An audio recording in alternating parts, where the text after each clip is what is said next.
Looked like a pretty emotional three-quarter time speech, Bucks. What did you say to the players, and how did you sort of feel yourself walking out at that point?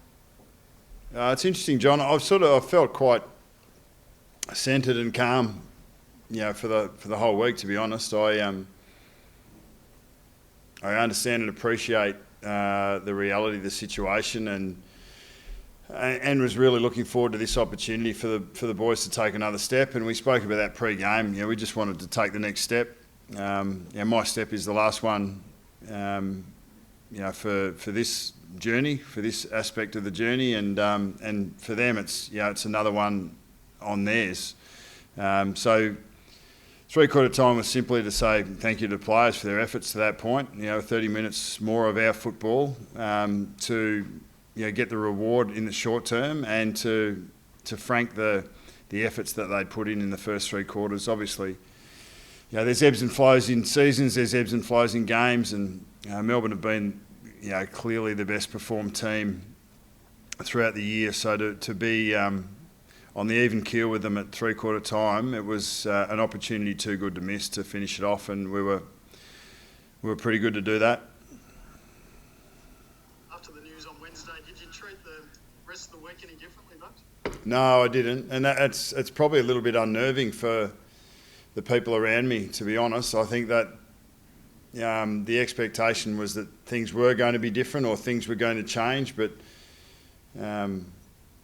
emotional stability is a strength, I'd presume, and the fact that I really just wanted to see us get the job done. So there were some super efforts by a lot of players. I saw some young guys stand up and really own the moment and take more responsibility. So it's as a coach, it's everything you want to see. So I was wrapped with that. How special was it to have your kids join you in Sydney? Yeah, look, it's been great to share it with them. Know how many coaches get to get their kids into to a winning theme song, so to be able to sing the song with the boys was good fun. One on behalf of Oliver, sort of clear plan to Sorry, yeah. Oliver, who had the bad connection. So Yeah. he just wanted to know, there were lots of special parts about the Arvo, but can you pinpoint anyone in particular? Okay.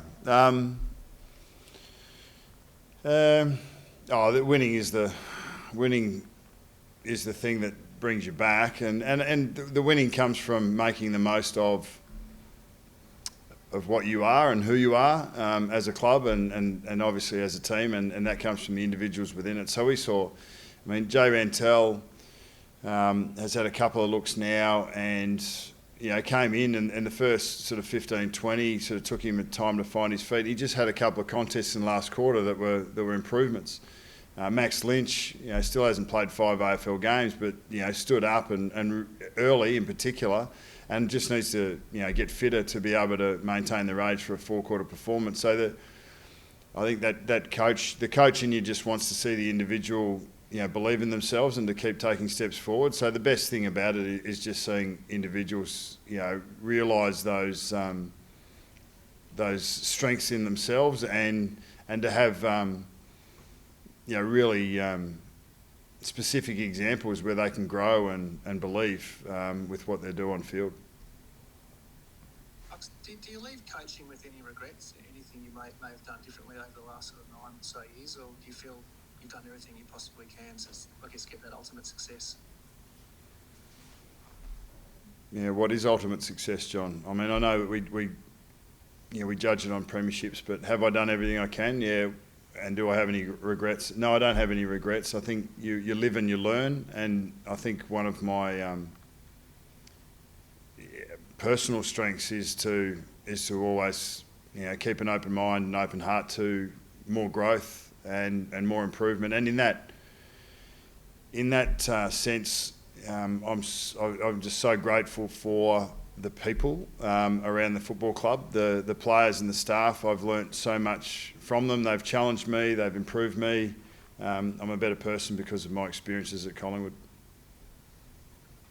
Have you given any thought yet to what life's like without Collingwood? I guess as a player, it was always the thought that perhaps you'd come back as a coach and and now you've done that coaching, that's sort of over. You possibly come back to the club again at some point down the track, but just not have that lure in front of you. Have you given much thought to what that means to you? Because you meant so much to the club, and the club's meant so much to you. Yeah, no, I haven't. I was really, even this week, just really focused on today and trying to get the job done as best we can, and it was awesome to be able to play the way we did and to be able to get the result. No, my initial feeling has been to get to to get to this point, to take some time for myself and as I said on Wednesday for my boys, I've still got a lot of life to live, and I've still got passions to chase, and Collingwood will always be a passion, and I will always want to see it as an organisation and the people within it prosper, and I'll be supporting from afar. But no, now there's a little bit of open space and a little bit of blue sky, and I think we all want that. It's just a matter of what you fill it with. Touched on a couple of those younger players and their development. Do you really believe in this group and where they're headed? Well, I think in the last month we've played, solid footy. We've slowly added layers to our game, and we've found that connection. And I think like nights like tonight, regardless of my situation, they build belief in a playing group. And look at Jordan De Goey's played a lot of footy, but when he's on his tucker like he was in the midfield, I mean that's a significant impact. Braden Maynard's played a lot of footy, but he should be stretching to become an All-Australian defender and has that capacity. We spoke about Max Lynch, Jay Rantel, Trent Bianco. Nathan Murphy unfortunately had a corky today, but really gutsed it out for 40 minutes there to try and help us. Bo McCreary, Caleb Poulter.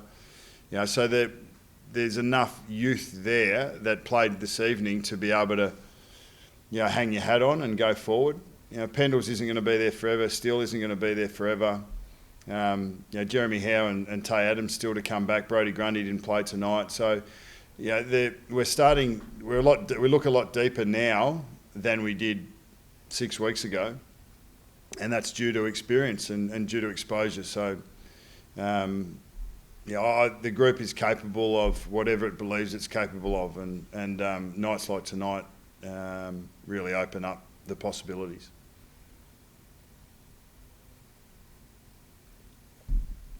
Would you need a break, Bucks, to consider whether you go back into coaching down the track? Like, would 6 months now be enough, or do you feel like you might need a year or so just to refresh and then see where things are at? I don't know, John. I'll sit down and have a couple of beers with everyone tonight. The club goes into the bye, and it's a good position. Well, it's a good feeling to go into the bye with, and they'll come out the other side, and halves will take the reins and continue on its path.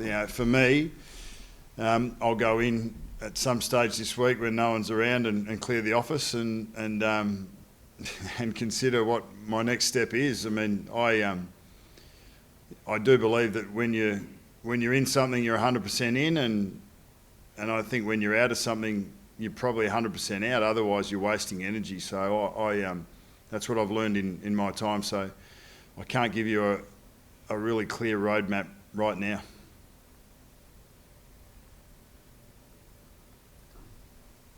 All good. Thanks very much, guys. Appreciate it. Thanks for your help. Ta.